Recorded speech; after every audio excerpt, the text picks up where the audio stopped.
కుండలు ఆకాశాన్ని ముద్దు పెట్టుకునే కొమురవెల్లి దేశలో మల్లన్నస్వామి ఆలయముంది. ప్రతి ప్రార్థనను, ప్రతి కన్నీటిని, స్వచ్ఛమైన భక్తితో వచ్చే ప్రతి హృదయాన్ని వినే శివుని రూపం. చాలా కాలం క్రితం ఒక పేద గొర్రెల కాపరి బాలుడు తన గొర్రెలను పోషించడానికి కష్టపడ్డాడు. ఆకలి మరియు బాధ అతన్ని చుట్టుముట్టాయి. అయినప్పటికీ అతని విశ్వాసం ఎప్పుడూ విరిగిపోలేదు. కాని భరించే బలం కోసం అతని నిజాయితీకి తాకిన శివుడు అతని ముందు మల్లన్నస్వామిగా కనిపించాడు. ప్రకాశవంతమైన, శక్తివంతమైన మరియు కరుణతో నిండినవాడు. భగవంతుడు నవ్వి ఆ బాలుడిని ఆశీర్వదించి ఇలా అన్నాడు: విశ్వాసమున్న చోట నేను నివసిస్తాను. ఆ రోజు నుండి మల్లన్నస్వామి కొమురవెల్లికి సంరక్షకుడయ్యాడు.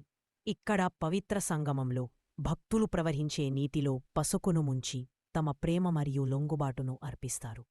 ఈ ప్రదేశం విశ్వాసానికి ఒక వెలుగుగా మారింది. ఇక్కడ హృదయాలు భక్తితో ఏకమవుతాయి.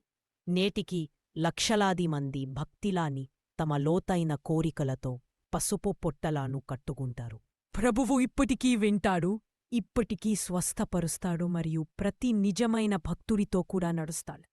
ఏ ప్రార్థన కూడా చిన్నది కాదు, ఏ హృదయం కూడా వినయంగా ఉండదు. నిజమైన భక్తి ఉన్నచోట భగవంతుడు స్వయంగా ఆశీర్వదించడానికి కనిపిస్తాడు.